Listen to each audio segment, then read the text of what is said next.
Imagine if suddenly your city froze. The temperature dropped by 80 degrees Celsius, and over 90% of the world's population died frozen. After weeks of freezing, those who survived in their homes have water and electricity cut off. With nothing to eat and no way to stay warm, everyone starves. Our protagonist is the only one who prepared for the end of the world and has a comfortable life. And for those who can afford his price, he can provide a little food. His price is steep. Yeah, boy. But not everything started well. The truth is, in the year 2050, a star explosion caused Earth to enter an ice age. Zhang Yi worked at a Walmart warehouse and thus managed to stockpile a lot of food. In the apocalypse, the girl he liked broke into his house with a group of neighbors and stole Al his food. She admits she tricked him into opening the door. On his deathbed, Zhang Yi swore that if he could find her in hell, he would get his revenge. For some reason, he returns 3 months back in time before everything happened. Surprised, he swears not to be a sucker for the girl anymore, to take revenge on those who deserve it, and to see his neighbors suffer, and to enjoy it as well. There are 3 months left until the extreme cold arrives. His priority is to stockpile everything he needs before the end of the world and build a safe house. As he pondered how to start his plan, a bright light passes through his eyes, and, instead of blindness, he discovers he can send things to a different dimension, like a game inventory. His idea is to accumulate here an entire supermarket of food, so he never has to worry about food and drink for years. Thinking about all the good food he won't be able to eat in 3 months, Zhang Yi goes to a luxury restaurant to stuff himself, spends 50,000 Korean wons, and puts it all on his credit card because in 3 months all his problems will be over. The girl Fang Yuqing, whom he had been in love with for years and never got anywhere with, and who betrayed him in his past life, along with her friend, sees that he went to a luxury restaurant. Her friend says she's lucky because this loser does everything for her, and he must be rich now. Fang Yuqing, in my last life, pretended to be innocent and virginal, and in the end, stole everything I had, even your arms. Right now, I want to kill that bitch right here, but that would land me in jail. I have to wait until the end of the world to do something. Zhang Yi flashes his bank card and asks, "Do you want to go shopping at the supermarket?" He uses them both to carry everything and show that he now has money, and they accept happily in hopes of making some profit. They ask, "Why so much food?" And the protagonist says, "You never know when an apocalypse might happen, and it's good to be prepared." The two opportunists complain that he's not carrying anything and that they're doing him a big favor. Now Zhang Yi owes them a luxurious dinner like the one he had before. Laughing coldly inside, Zhang Yi looks forward to the time when it's his turn to treat them very well. "I'm looking forward to that too." At the market exit, his Aunt Lin with her grandson says, "You can't eat all of that alone. Give some to your aunt." After saying this, the 5-year-old grandson steals his shopping cart.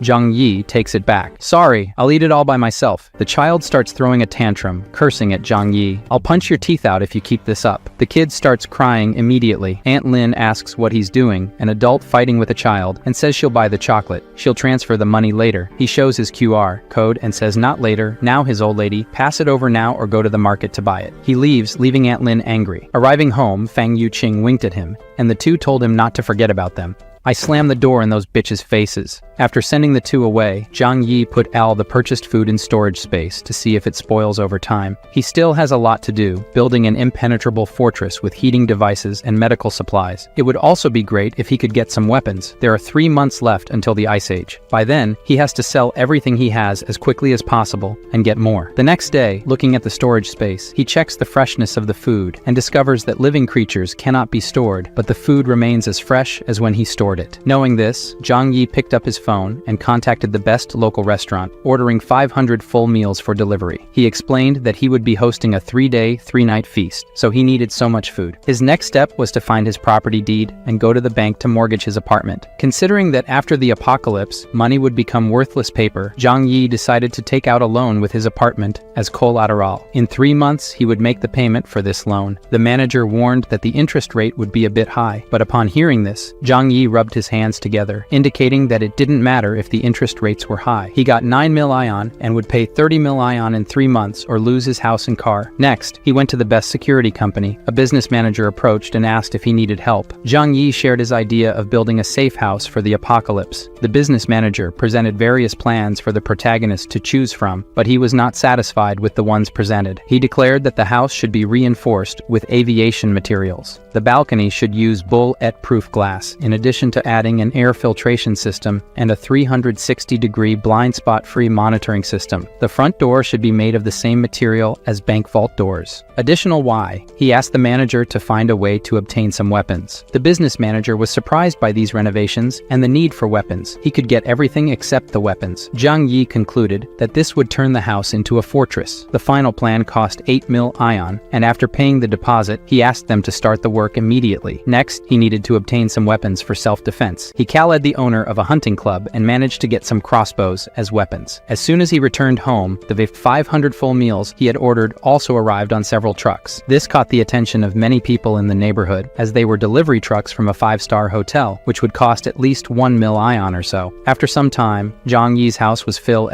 Wasting no time, he put everything into storage space. Basically why, he wouldn't need to worry about food for years of his life. The next day, the security company workers came to start building the safe house. This scene attracted the attention of many neighbors, who mocked Zhang Yi, asking if he had taken the wrong medication. However, he didn't care because he believed that when the end came, they would find out who was the joke. Next, Zhang Yi went to the manager of the company where he works and bought a portion of the medicine supplies, offering double the market price to have priority to buy everything, even what was already sold to other companies. Then, he transported these things home, little by little. His recent stockpiling activities also caught the attention of Fang Yuqing, who asked if something was about to happen, mentioning that she had been thinking a lot about him recently. The protagonist didn't want to respond to Fang Yuqing's fake concern, leaving her angry. Zhang Yi, the suck-up who used to do everything she asked, suddenly started ignoring her. His best friend simply laughed at the situation. She stated that if something big was happening, the country would definitely notify everyone. All she has to do is win over the nouveau riche Zhang Yi, so they can benefit. After weeks, Zhang Yi's safe house was successfully built. The company also installed surveillance systems on every floor of the building. Zhang Yi was very pleased with the service. Now only one last batch of supplies was about to arrive. Several trucks of drinking water arrived successively. One of the delivery drivers was his uncle Yu, who lives in his neighborhood. He seemed curious as to why his nephew ordered so many gallons of drinking water. In his past life, Uncle Yu was one of the few good people to Zhang Yi, so he whispered to his uncle, "The weather this year is going to be very cold. You should stock up on supplies to prepare as soon as possible." Hearing this,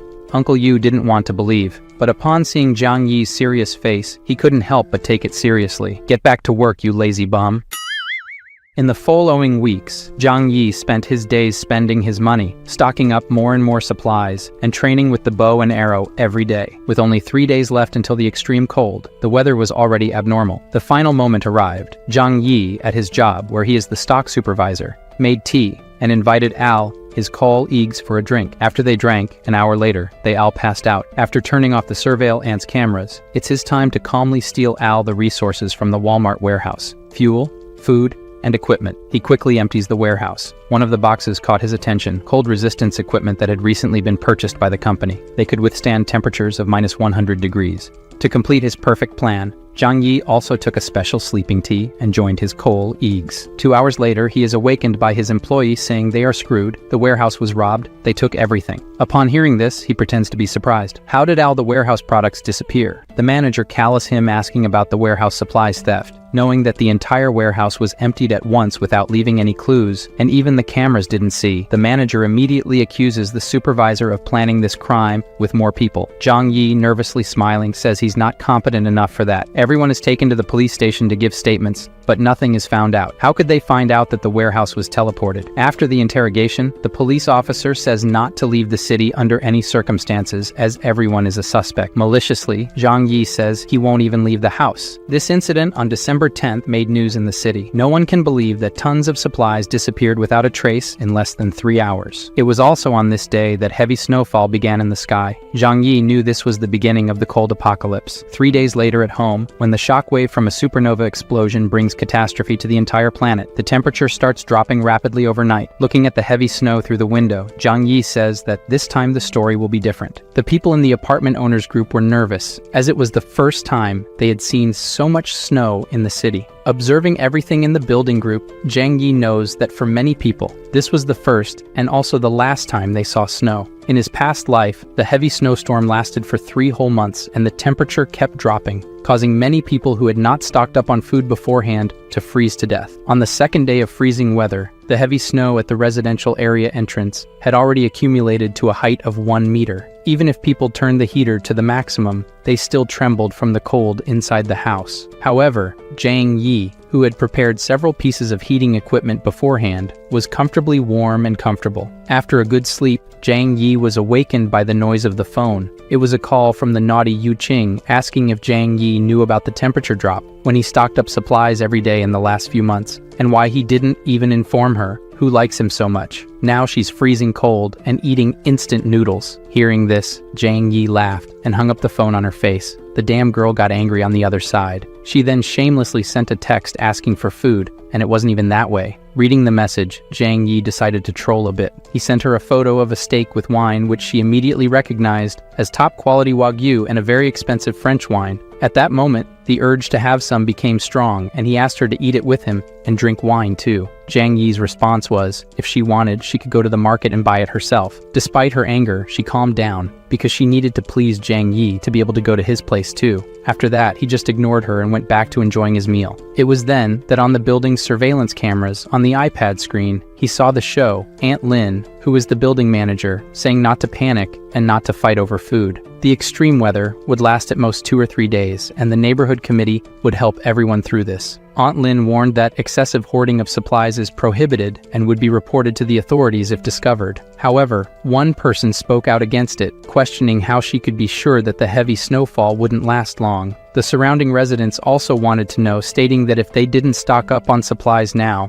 Aunt Lin would be responsible if they ran out of food. Aunt Lin then stated that the neighborhood committee would take responsibility for this issue, then pointed to Zhang Yi to divert attention just to tell him not to cause trouble. He didn't care about the threats and went back to his super safe house. A week passed and the snow outside kept falling. Aunt Lin asked the building group for Zhang Yi, who is young, to clear the snow from the building's door. He says it's useless to clear because it would be like trying to dry a river with a bucket. By refusing Aunt Lin's request to clear the snow, Zhang Yi suggested she ask the rich people in the neighborhood for help. She was furious and clearly just trying to pick a fight. Angrily, she said that on behalf of the neighborhood committee, this is an order, and whoever opposes the orders will be blamed by the neighborhood committee for the problems. Questioning why Aunt Lin didn't call the rich people in the neighborhood to do the heavy lifting, he proposed that Aunt Lin ask Chen Zheng how to clear the snow. Chen Zheng is a construction boss. He has employees for that, and Xing Song is a rich guy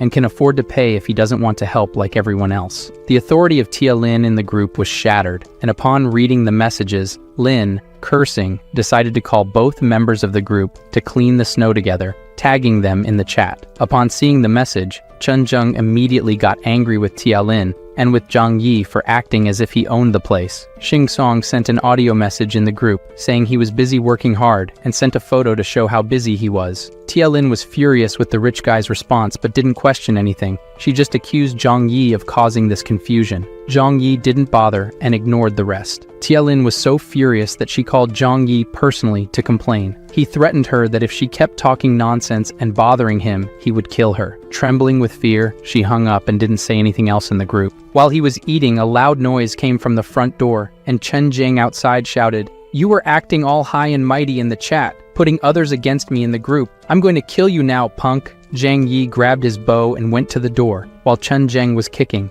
Magically aiming through the door opening, he asked about who would kill whom first. Zhang Yi hit Chen Zheng's shin with an arrow. Through the peephole, he saw the arrogant guy on the floor, groaning in pain non-stop. No one would imagine that a silly and naive boy, an honest person, would have the courage to react like this. Chen Zheng didn't know that this was just the beginning of Zhang Yi's revenge. With the cold temperature, Chen Zheng could die if not treated in time. He would slowly die from infection, and weak would die from the cold. Struggling to reach the elevator, he didn't imagine that this kid he had seen 3 times in his life would do this to him. The truth is that Zhang Yi wanted to kill him at once. Realizing this, he got scared, grabbed the phone, and called an emergency, but because of the snow, any assistance was impossible. So he treated himself, taking advantage of the cold and numb leg. He removed the arrow himself, then picked up the phone again to threaten in the owner's group, telling Zhang Yi to watch his words. "Chen Jing will kill you." Fearlessly, Zhang Yi responded confidently, "Come here again, and I'll kill you." This conversation left the curious ones in the chat group horrified. After all, no one in the region would have the courage to go against Chen Zheng. This was the first time someone directly confronted the guy. Furious, he grabbed the phone and called all his employees. In no time, a herd of people, each holding their own weapon, arrived at his house. Baldy led them all to Zhang Yi's door. "Zhang Yi, you offended our big bro. Today is the day of your death. Attacking the door that was supposed to be made of wood, his sword broke, and he flew, spinning away. Scared, Baldy said that this door is made of pure metal. How many enemies does this kid have? His house is more protected than a bank. Watching the security cameras, Zhang Yi said they seemed weak and must be hungry. The group of people, angrier and angrier, Zhang Yi had the idea of grabbing a water hose and turning it on from the kitchen tap. The workers outside saw the door opening passage, not understanding anything because it wasn't an arrow, so there was no danger. The hose sprayed cold water on all of them. A bunch of them fell to the frozen ground. Only a few managed to escape. This scene left Zhang Yi quite satisfied. In this freezing cold water is more dangerous than weapons. In Chen Jing's house, 3 of them who escaped huddled together, trembling with cold. He angrily asked, "What happened?" An entire group couldn't catch a boy. The 3 explained that Zhang Yi was very clever. He put a burglar-proof steel door in the apartment. He sprayed cold water on all of us through a hole in the door. Chen Jing said he can't hide there forever. Put some men to guard his door day and night. When he needs to leave the house, get him and bring him. At the building's entrance, Uncle Yu led some people to clear the snow at the residential area's entrance, planning to dig a path to the supermarket to restock food. But they realized that, as Zhang Yi said, they couldn't dig as fast as the snow fell. After a while, they gave up and prepared to return. Watching this, Zhang Yi said that human power can't beat one of this size. Even though the television is reassuring all citizens that the country is winning the snow disaster, Zhang Yi is the only one who knows that 95% of the global population froze to death in this snow disaster. His lifelong passion sends a message asking if he's okay. If she didn't know the truth, she could be here with him in luxury. Zhang Yi says he's fine. She says she's out of food and reminds him that he bought a lot of stuff. Give me some, and later I'll invite you to dinner here. Slyly, Zhang Yi sends a photo of a lobster and says it's already being served for dinner. Seeing this, she gets annoyed, thinking that's why he's single. His chances with her are over now. Her best friend takes the opportunity to send a message too, saying, "You made Fang Yuqin sad now." Seeing this message, Zhang Yi says that this little drama is weak. The best friend gives up, saying that the snow won't last long. Why can't he help his lovely neighbors? He might even win Fang Yuqin over. That would be great for him. Zhang Yi ignores and responds with just an "oh." This pisses off the other bitch too. This loser suddenly turned so Alpha Sigma Red Pill? Yuqing gives up trying to figure out why his loser attitude changed so suddenly. They have the idea that if this loser isn't served anymore, they can use another one with less money. Yuqing called another loser, Zhou Ping. He came running and brought a big bag of supplies, saying it's all the food he has. Before Yuqing could fool another sucker, her friend slammed the door in his face. From the bitch's expression, she didn't even care. She was just thinking about getting revenge on Zhang Yi for ignoring her. With this additional bag, 5 days passed, and the snow kept increasing. While eating a piece of chicken while waiting for the real drama to begin, all the buildings were in the dark with the electricity cut off. Soon, neighbors started coming out of their homes, asking each other if they had electricity. Now, with water and electricity cut off, the heaters no longer worked. It was getting cold enough to die inside under the blankets. Before finishing the chicken, Zhang Yi was picking his teeth and turning on the generator he had bought before, or stolen, because he also did that at the warehouse. Neighborhood committee member Aunt Lin is trembling as she holds her grandson. She never expected the snowstorm to last so long. A message arrives in the group that only she has. Someone saying that this is a global snowstorm that occurs once every 100,000 years. We could be on the brink of a mass extinction event. Several important cities in the country have already been affected. Everyone must stock up on more supplies. Reading this, Aunt Lin was shocked. She never imagined the snow disaster would be so severe. Then she thought of a plan. She needs to make all residents give up their food before they receive this news. Aunt Lin posts a message in the owners group saying not to worry. This disaster is temporary. Workers are currently repairing the water and power interruptions. The authorities have issued an order. Because of these extraordinary circumstances, the neighborhood committee will manage all property owners. Those who do not cooperate will be arrested and interrogated by the police. Seeing this message, everyone becomes dissatisfied, especially Chen Zheng. But even if he is influential, if it's a police order, he has to obey. Meanwhile, Tialin continues in the group chat. Due to the seriousness of the snowstorm, the neighborhood committee has decided to collect all supplies from each owner and distribute them equally to everyone to help overcome this crisis. Upon seeing this message, Zhang Yi remembers that she did the same thing in her past life and stole food from all the residents. Tialin's mistake was sending a message privately to Zhang Yi saying, "My nephew, you work in the warehouse. I saw you last time buying 3 truckloads of stuff. You must have stocked up a lot of food. It's your turn to do your part." Zhang Yi, angry, immediately replies with an audio message, "You armed bitch. Liar, guys. He says he ate too much and ran out of supplies at home. When she collects from the building, come share some with me. Hearing this audio made the old lady almost have a heart attack from anger. How could he have ruined everything so quickly? But realizing that she and her grandson are in dire straits and depend on Zhang Yi, the lady calms down and responds kindly. This is an order from the organization. You have to obey. After the snow passes, I will report your good deeds to the organization. If Zhang Yi hadn't died the last time in his life, he would have believed her. So he responds, picking his teeth, Aunt, I'm not lying. I have nothing to eat at home, and I'm hungry. How about you send me some instant noodles, please? Upon hearing this, Tia Lin couldn't hold back and replied to Zhang Yi, refusing to surrender your supplies is the same as going against the organization. I will definitely report you all. Zhang Yi dismissed her and said she was nothing. This made Tia Lin so nervous that she slammed her phone against the wall, furious with Zhang Yi just like her. After not getting any advantage, Tia Lin focused on the other owners. If she could deceive some of them, it would be enough. 2 days later, with Tia Lin lying, several owners sent their supplies to the old lady's house. Seeing this situation, Zhang Yi thought that everyone was stupid, believing in someone in this post-apocalyptic world. After so long, the whole world must be in chaos. Not enough food. People could only wait to starve to death or hunt for food. Many owners began tagging Tia Lin in the chat, asking about the supplies that were supposed to be distributed equally. Many of us have no food at home. I want food, or I'll eat you, Tia Lin. The crooked trustee responded to the demands, mocking, You idiots. These supplies were obtained through my hard work. Why should I give them away? At that moment, her phone rang and, seeing that it was Chen Zheng, she began to sweat cold. What do you want with an old lady? Chen Zheng said coldly. Tia Lin, you really tricked and took everyone's supplies to your house. She pretended to be innocent, saying it was the arrangement of the community committee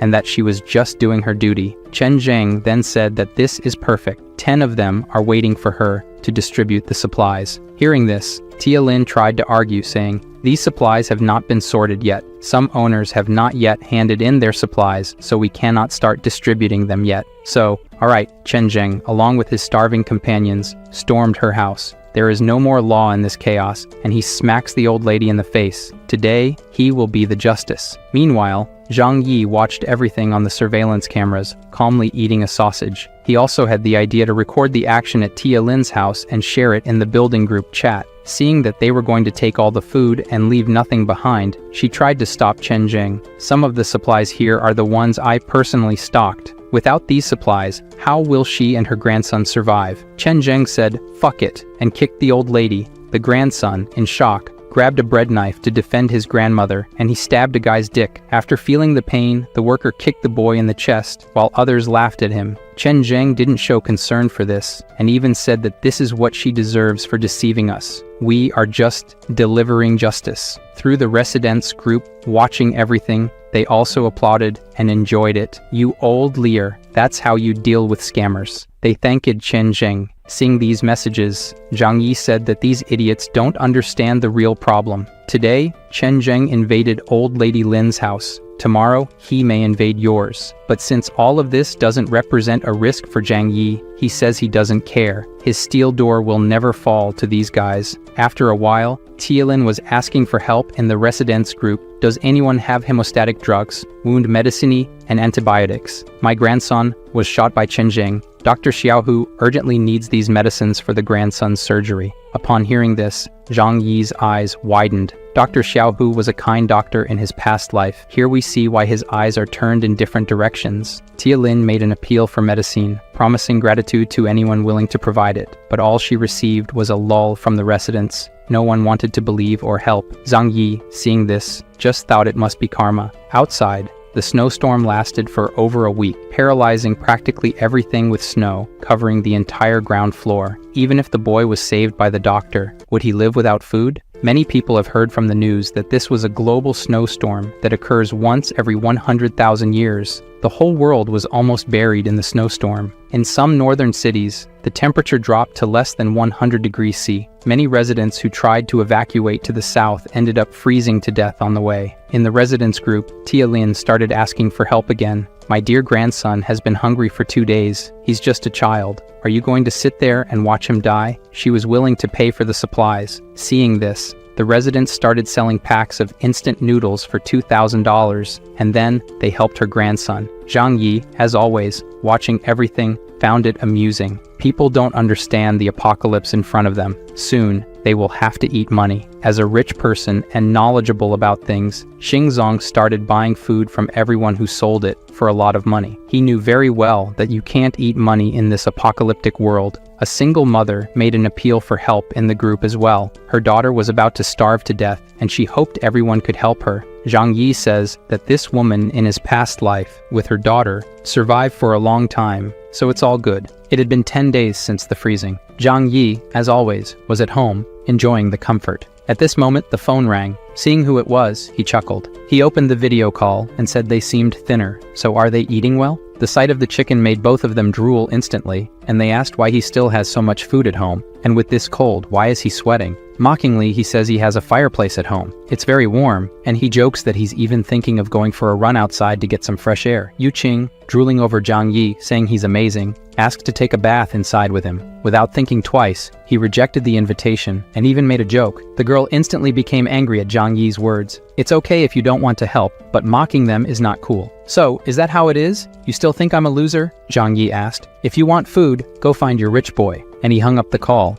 On the other end, Yu Qing got so pissed off that she threw her phone on the ground. Her loser wasn't a loser anymore. Her best friend still praised Zhang Yi. This guy is awesome. It's her loss for not enjoying the stuff at his place right now. He's better than the rich boys they used to hang out with. The two ended up in a fistfight because the girl wouldn't accept being called dumb. Meanwhile, the government stopped hiding the news of the snow disaster and issued a TV announcement. To meet everyone's electricity needs, power supply would only be available at night, and even then, the voltage would be sufficient only for low-power devices. Currently, all major power plants are shut down, and electricity is scarce. Everyone should use only their cell phones and a lamp or two. No electric showers. Everyone now knows that the ice disaster has no end date. After fighting for 10 minutes without losing their friendship, Yu Qing and her friend decided to be more direct. Yu Qing picked up the phone and called the loser, Zhou Peng, telling a story about how Zhang Yi wanted to tarnish his purity just because he had food. Zhou Peng, pissed off upon hearing this, said Zhang Yi was a scumbag and needed to be taken down. Seeing that Zhou Peng was furious, Yu Qing went further and misled the loser into going to rob Zhang Yi's house now.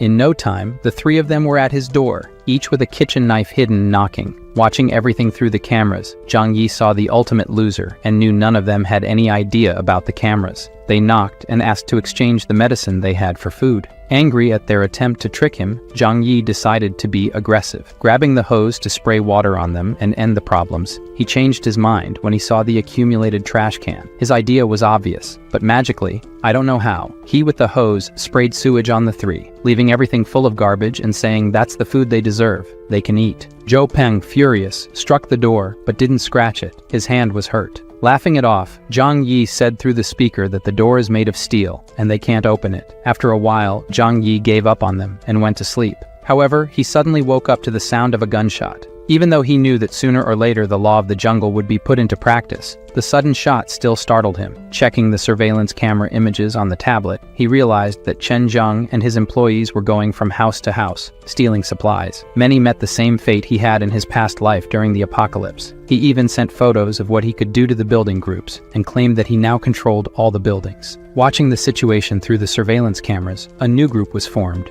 where several residents denounced Chen Zheng's actions in the chat, stating the need to go against him soon. Zhang Yi was also added to the group and read the messages. Having fun with it all, a retired veteran proposed leading an attack against Chen Zheng, receiving support. The veteran uncle suggested that they needed young volunteers to ensure security and weapons. A woman in the chat immediately sent an audio asking, Aunt Lin stole from them the other day. Can we trust Uncle and give him weapons? This divided the residents into two groups, with half wanting to go after Chen Zheng and the others just not trusting Uncle. Watching the discussion in the group chat, eating something sometimes, and watching through the cameras as Chen Zheng stole more and more houses, Zhang Yi decided he should do something to take this guy down because anyone who goes against him will just end up taking a bullet to the head. That's not fair to everyone. The next morning, a resident who opposed helping the veteran go after Chen Zheng called for help in the residents group. Her door was being forced open, and she would be next. It didn't take long before she was dragged out, and what had to happen happened. Yu Qing and her friends, nervous,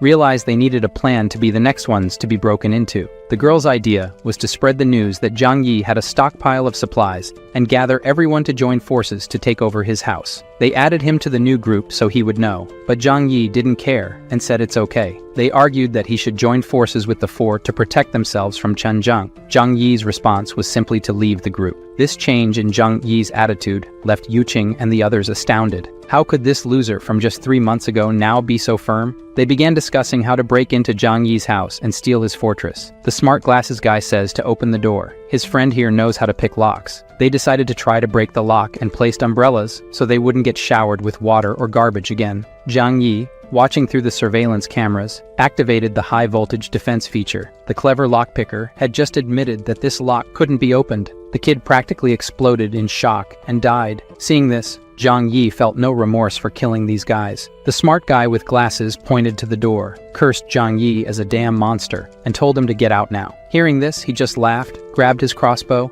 and aiming through the door, hit the left arm of the smart guy's man squarely. The other two went to help the injured and were also hit, the loser and another crazy guy. Yu Qing and the others fled and returned home from where they came. The three hit by arrows were lying on the ground, groaning in pain. One of the girls slapped the slut Yu Qing's face and said it was all her fault. She didn't mention that he had crossbows at home, his crossbow. She argues that she didn't know. Last time, he just sprayed water and garbage. Zhou Peng, the loser as always, defends the slut. Besides, the smart guy remembers that the most important thing is to take care of the wounds. They called, and Dr. Zhou Kier came to check the wounds of the injured people. Surprised, she explained that, with the wounds so deep and without professional equipment, they have less than 20%. Furthermore, the iron arrow was rusty, and without antibiotics, it's certain death. The girl, who is a relative of one of the dumb kids, cries at the news and says that Zhang Yi is very cruel and did it on purpose. Until now, Dr. Kuti doesn't know who this is. Zhou Kier leaves the warning. Get medicine soon.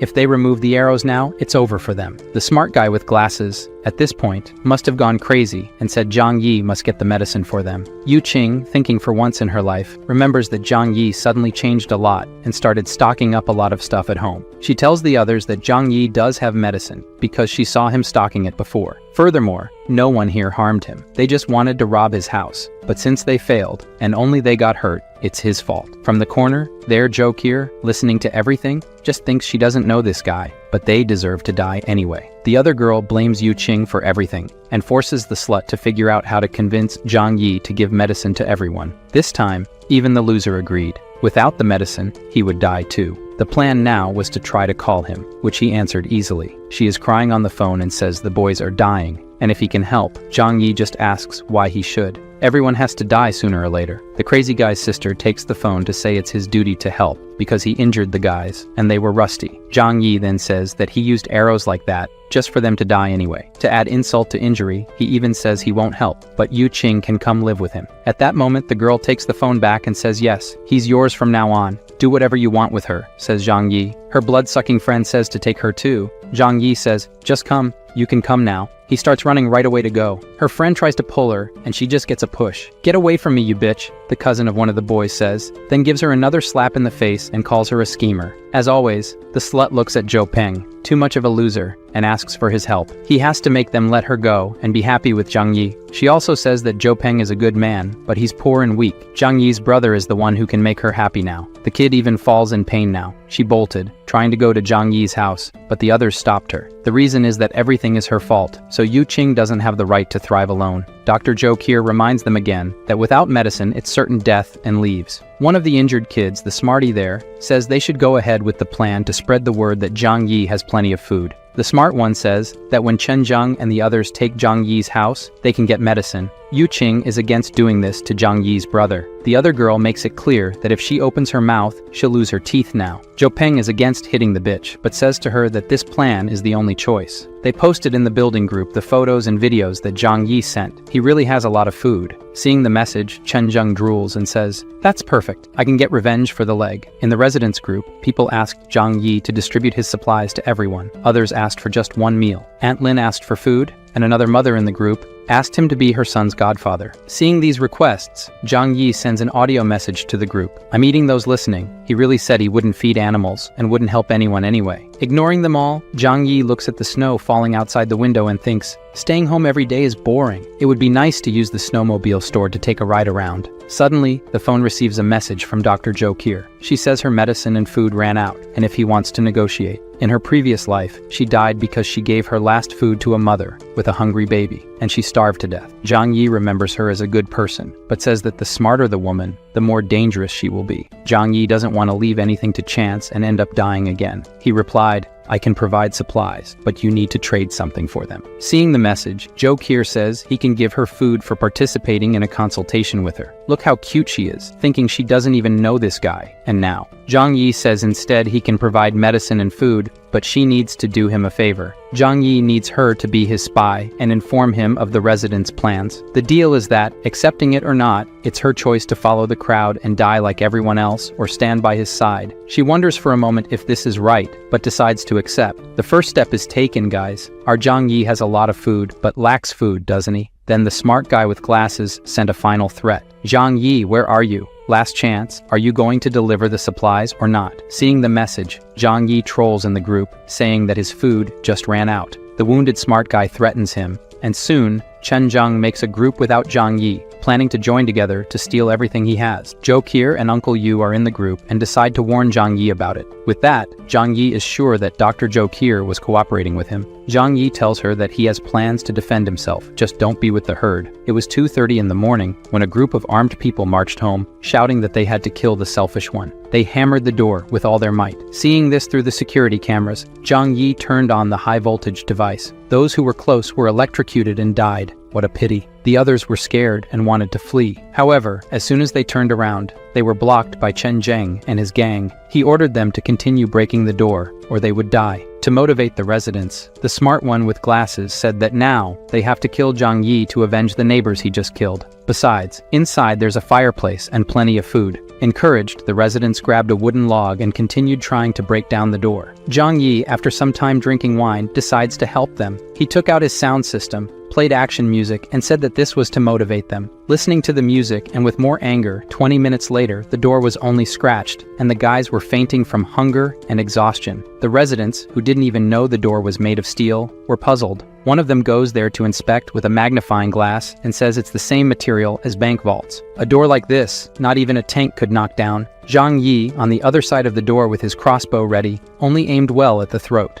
The guy was agonizing there, and the other neighbors ran, shouting that he had weapons. Somehow, Zhang Yi hit the people who weren't even facing his door. The technology mysteries that, behind the door, Zhang Yi felt no guilt for it, just self-defense. The smarty with glasses who survived after calming down says he has a plan. The door is steel and thick, but the wall is still made of cement bricks. The neighbors seemed to understand and started hammering the wall next to the door. Cracks began to appear in the wall, and then a metallic sound with an impact occurred. The guy with glasses lost fear of the arrows on the side of the door and went to check. The walls are also lined with steel. Everyone was shocked. Why on earth would someone put steel in the walls? Someone who knew this situation was going to happen. They tried to break several other places in the walls, and every corner had metal. They went to the apartment above and below his, and as expected, there was metal everywhere. This miserable man has an impenetrable fortress. Without tools, it was impossible to drill through the walls. The neighbors realized that Zhang Yi must have known about the apocalypse to have built such a complex fortress. Everyone was in despair, saying that Zhang Yi was selfish and only thought of himself. Two residents looked at each other hungrily, and for a second, thought about eating each other. But it passed. One of the neighbors says he remembers that his apartment's balcony is made of glass. This idea made everyone excited again. Using wooden planks from the neighboring apartment to his, Zhang Yi sat calmly while everyone together gathered on the balcony. Unfortunately for them,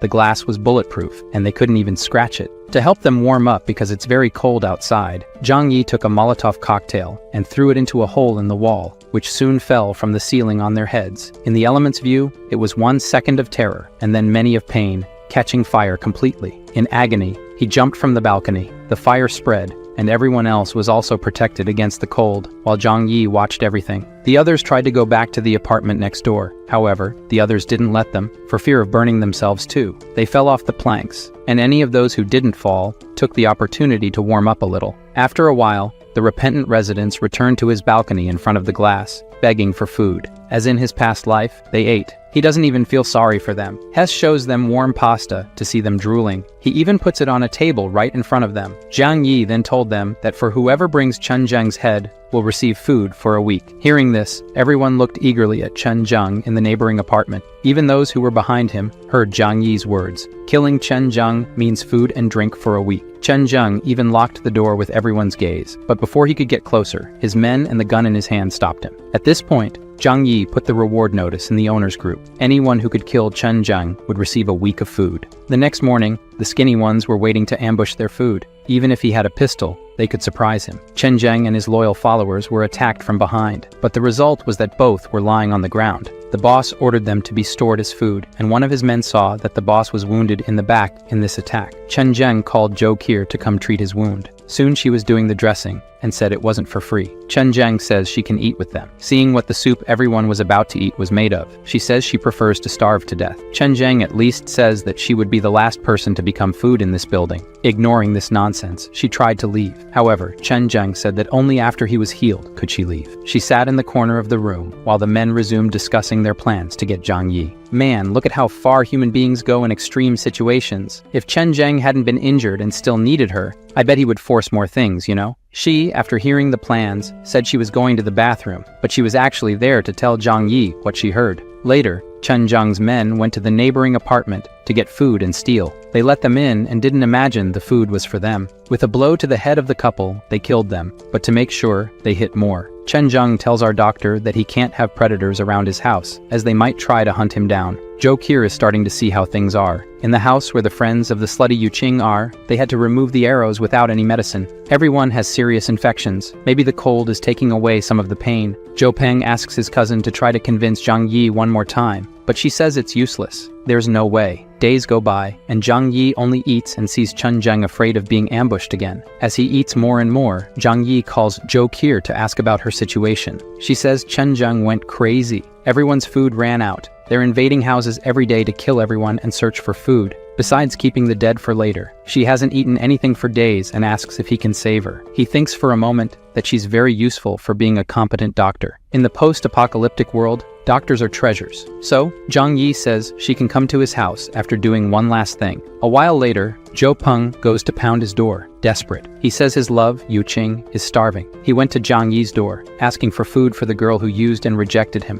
Jiang Yi also says that tetanus is already advanced in him. Medicines won't work anymore. As he walks back home, he remembers he never even held Slutty's hand. So instead of waiting for death, he ran to Yu Qing's room, kneeled down, and asked her to marry him. She, disgusted, threw him away. The loser grabbed her by the neck, saying they'd get married in hell then. She slapped him in the face, saying she belonged to Jiang Yi. Zhen Peng then says he'll have to go to hell to get her. Then we go back to Dr. Zhou Qi. She told the men she would make a decent meal for them today. They won't even notice it's not regular meat. Pleased, they thought she forgot about pride. She tells them she doesn't want to die as much as they do. After helping a little, she says she'll take care of the rest alone. Putting something in the soup and stirring well, she had to make an effort not to vomit right there. Sometime later, she served everyone. The soup looked really nice, everyone said. To gain their trust, Zhou Qi also served herself a bowl of soup and went back to her room. Hoping her medicine would take effect, she put a whole vial of sleeping pills in it, and in minutes everyone was asleep. Relieved it worked, she sent a message saying everyone was asleep. What should she do next? Jiang Yi's order is to take everyone to the balcony.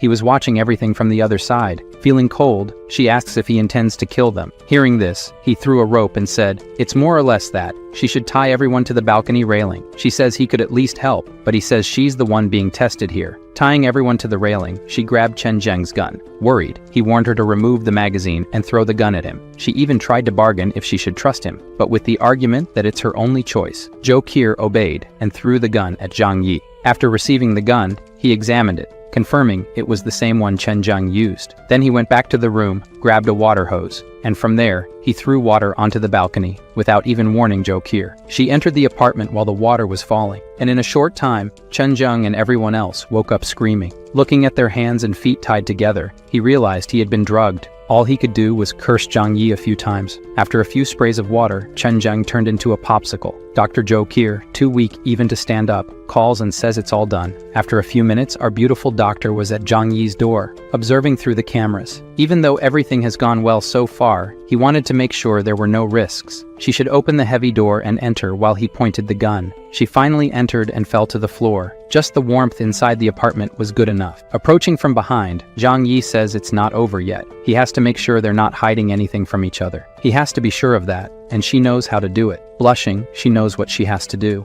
Jo Kier takes off everything and remains only in her underwear. Now that he can see she's not hiding anything, Zhang Yi says it's perfect now, leading her to the room where she must take a shower and change her dirty clothes. When he heard the sound of the shower, he took all the items from the medical kit and confiscated them. It was always better to be cautious. A pleasant time later, Jo Kier, dressed in pajamas, came out of the bathroom, a sight that moved Zhang Yi. He asked her to sit down and dry her hair. He says he let her go because she's valuable to him. If she doesn't obey the rules, he won't show any mercy. Her room will be that one. From now on, you'll live there. Without my permission, you're not allowed to wander. She was aware of the consequences. Zhang Yi says that in this chaotic world, the best thing she did was join him. To reinforce the trust between them, Zhang Yi decides to reveal his secret and ensure Jo Kier's loyalty. In this house, she can see that there is no food. The reason he is so prepared for everything is that he has a power nobody knows about. He took bread from the dimensional storeroom in front of her. If she betrays or kills him, she will no longer have food and will starve to death. Seeing this, he understood how Zhang Yi was living so comfortably. She ate and even cried with emotion, almost choking with such haste. Now that she is clean, without hunger or thirst, Jo Kier will be responsible for all household chores. Before she could accept, the scoundrel interrupted, asking what else she could offer. Being an intelligent person, she knew what he wanted. Zhang Yi's eyes even widened with the sight. Besides companionship and help with the tasks, now they would be a couple. Like any couple, they would have their moment of exercise together, and our beautiful doctor, Jo Kier, would have plenty of food. The next day, looking at Jo Kier still sleeping, Zhang Yi says she must have been very tired from last night. Having a woman around when they can't leave the house anymore is very pleasant. She dressed, and they went to have breakfast, a life with more luxury than before the apocalypse. Zhang Yi threw one of the special cold coats to her. Going outside, Zhang Yi said she still has work to do. He handed her the baseball bat, even though she helped freeze the guys outside. Now Jo Kier must go there and destroy the frozen bodies. Without explaining why, she went there without hesitation and started to bash the popsicles. Meanwhile, Zhang Yi filmed all the hard work of the doctor. Not caring about being filmed, she continued to hammer. The purpose of the recording was to send it to the residents group and show everyone that Chen Zheng, the guy who was terrorizing everyone,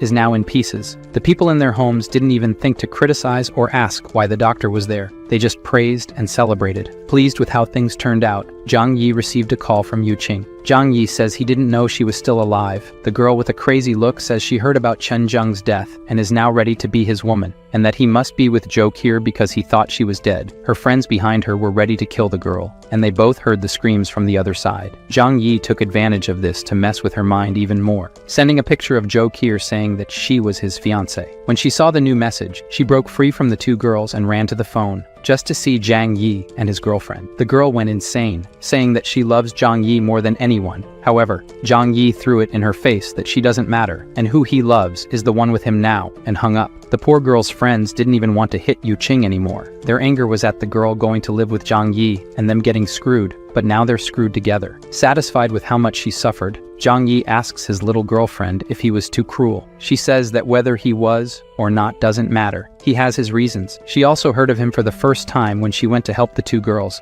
and how they seemed crazy. If Zhang Yi did what he did, it's right. A person in the building in front decided he couldn't take it anymore and decided to fulfill his dream of jumping from the building, but that didn't even impress the two. Shortly after Zhang Yi's phone rang, on the line was his uncle Yu, happy. Zhang Yi says it's great to know he's okay. He survived everything thanks to the supplies he saved from Zhang Yi's warning. Furthermore, now he is with Shi Lemei, the single mother from before. Her son is sick, and they need medicine. Of all the people, Uncle Yu was the only person Zhang Yi would help, so he told him to come get the medicine later. After telling Jo Kier about his uncle, and having his juice, someone was knocking on the door. Checking the security cameras, he saw it was his uncle and Zi Lemei. That's all they had. He didn't even open the door. He threw the medicine through the opening in the door onto the floor. His uncle thanked him for the help, but the woman wanted more than that. She knows he has a fireplace and asked to come in. Her baby needs to warm up. At this point, Zhang Yi says it's screwed. He didn't want to hurt Uncle Yu, but above all, safety comes first. He lied that the coal ran out, and now he and his girlfriend have 7 or 8 coats to keep warm. Uncle didn't want to bother Zhang Yi anymore, but the woman insisted more and more on coming in because they couldn't if Zhou Qi, the doctor, was with him. Zhang Yi's argument was that she's engaged to him, and that's why she's here. She blushed all over, hearing that. Finally, Uncle Yu got tired of hearing it and said that's enough. Just the medicine was great, they still have food. After sending them away, Zhang Yi was even tired. This woman in his past life survived for nothing. Since this conversation tired him out, he went to rest on his girlfriend's lap and have a great view. Zhang Yi thinks that Zi Limei being around could even mess up his plans. It's no wonder that when they returned home, Uncle came to ask why she was abusing his nephew's trust. She even says it's all for the baby's best interest, but Uncle reminds her that he owes his nephew. If it weren't for him telling him to save food before the apocalypse, he would have nothing. Instead of agreeing, Zi Limei claimed that Zhang Yi didn't give medicine to help. Everything was for him to collect favors later, saying that Zhang Yi is a selfish man. Uncle, hearing this, shouted that everything has limits. He may be old, but he's not stupid. If she badmouths him again, she'll be alone. The smart woman let the subject drop.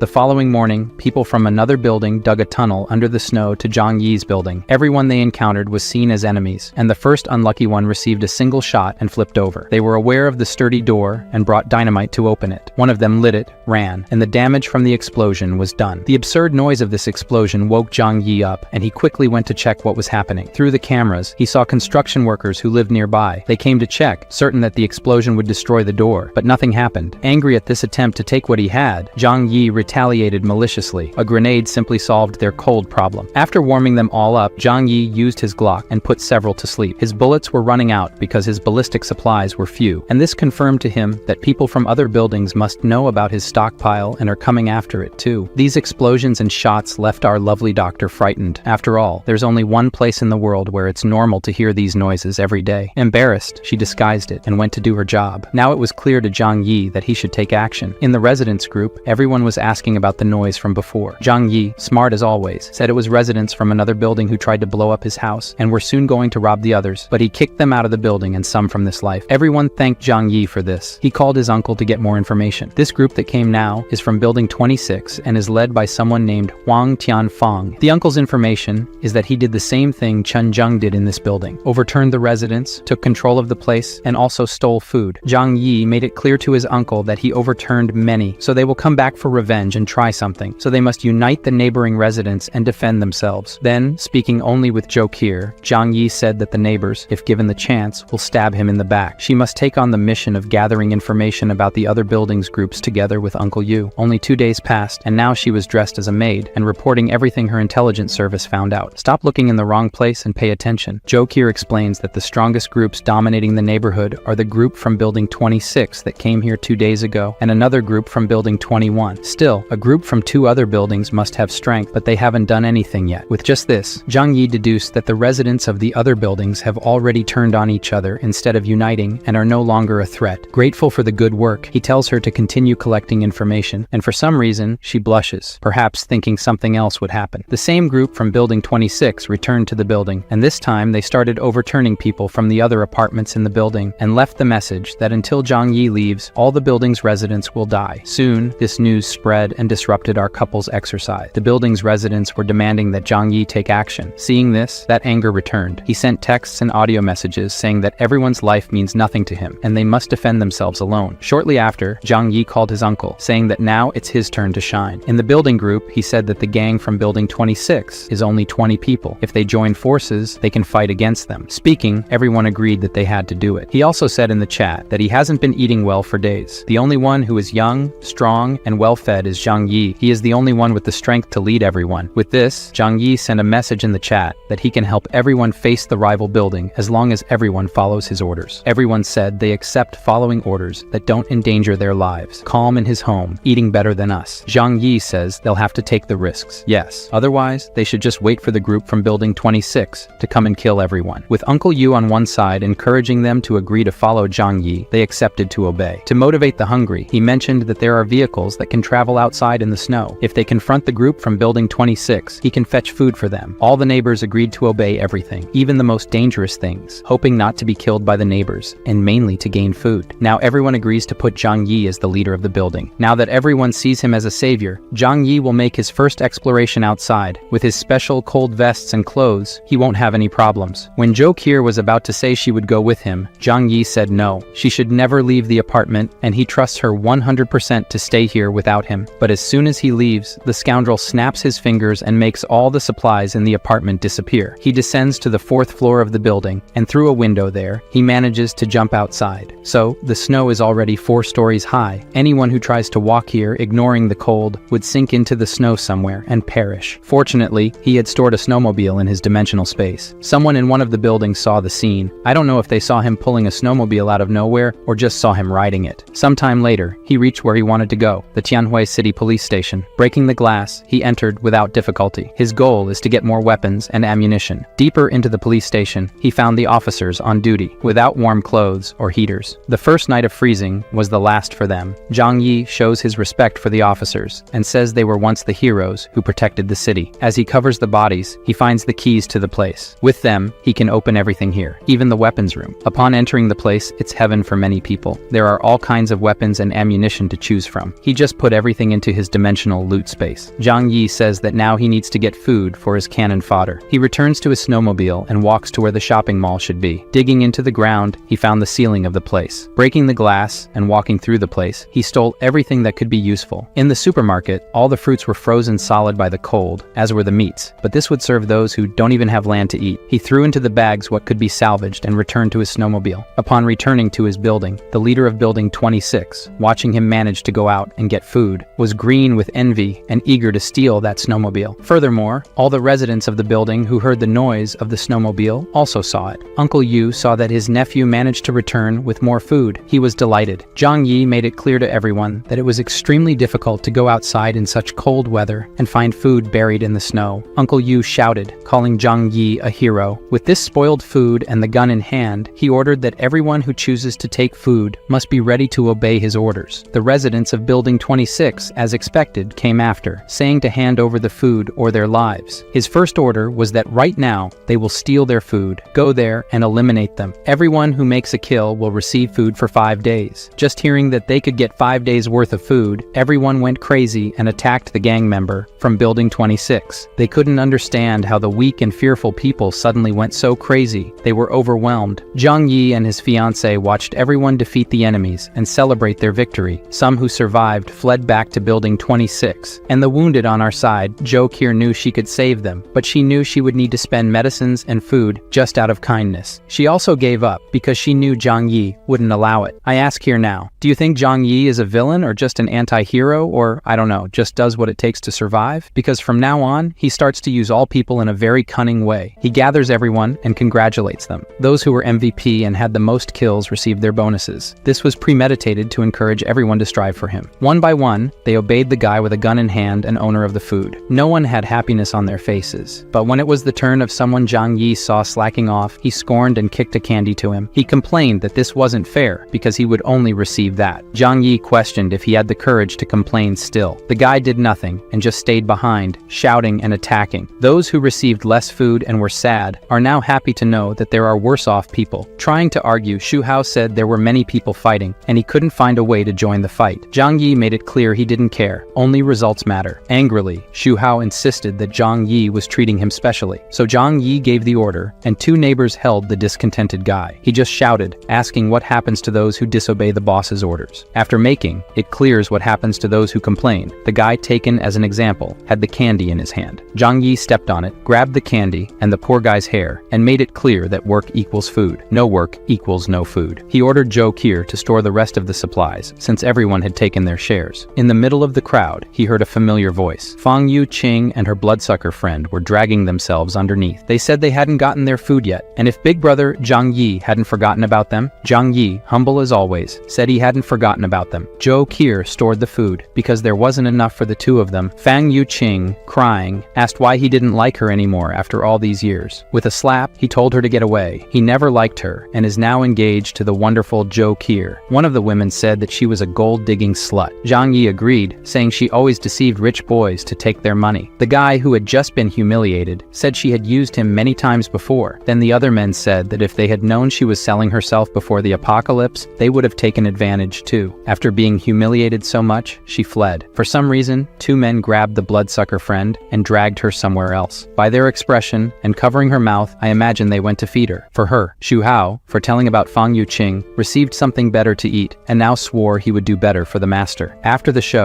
Zhang Yi began to organize the building's fortification. In the building, there are 47 people in total. Now, excluding Zhang Yi, Zhou Qier, Uncle Yu, and his wife Shi Li Mei, the people form 6 groups of 7 people each and take turns guarding the building's stairs 24 hours a day. When enemies arrive, they should shout, make noise, and alert everyone. Uncle Yu, being a former army veteran, will organize all the groups. Back in the comfort of home, Zhang Yi was studying something, and Zhou Qier asked, "If it starts to snow now, what will happen?" As he took his weapons out of the dimensional loot storage, he said, "They're in winter. They'll be stuck for at least a month until the snow melts. Besides, in the apocalypse, the biggest danger isn't the weather, but people." Now, with this weapon, he has a chance to fight enemies without leaving home. He noticed through the scope of the weapon that some people were heading to the garage of his building. They're definitely going after the snowmobile that Zhang Yi pretends to leave there, but actually puts in the loot storage. Uncle Yu called Zhang Yi, saying the defense team was properly organized and asking not to take seriously what Xi Limei said last time they went to get medicine. She's a chatterbox after all. Zhang Yi said he didn't care, but asked if Uncle wanted to raise someone else's child. In difficult times, strong men are very valuable, and he could get any woman he wanted. But realizing Uncle's discomfort,